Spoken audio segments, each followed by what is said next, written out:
Welcome back to the OpenAI Codex CLI course.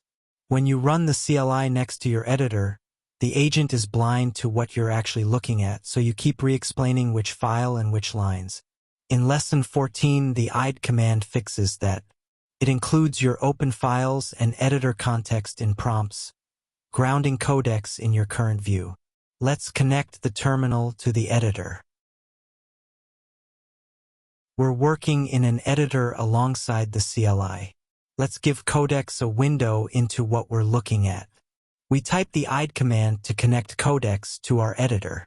From this point on, it can include our open files and IDE context in prompts, so the agent knows what we're actually looking at instead of working from a blank slate every message. Codex confirms the connection and reports what it now sees. The files open in our editor and the one that's currently focused. That current view becomes shared context, so we no longer have to spell out where we are before asking for anything. Now the payoff. We ask, why is this failing without naming a file?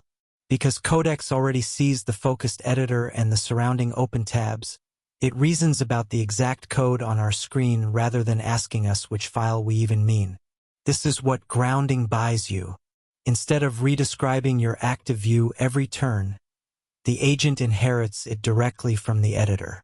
It's the difference between pointing at your screen and reading a location out loud from memory. It shines when the CLI runs beside a real IDE. Keep coding in your editor, keep chatting in the terminal, and Codex stays anchored to whatever you have open, so the conversation always matches what's in front of you. Here's what to keep. The IDE command includes your open files and editor context directly in Codex's prompts. The agent sees your current editor state, so you stop re-explaining which file and which lines.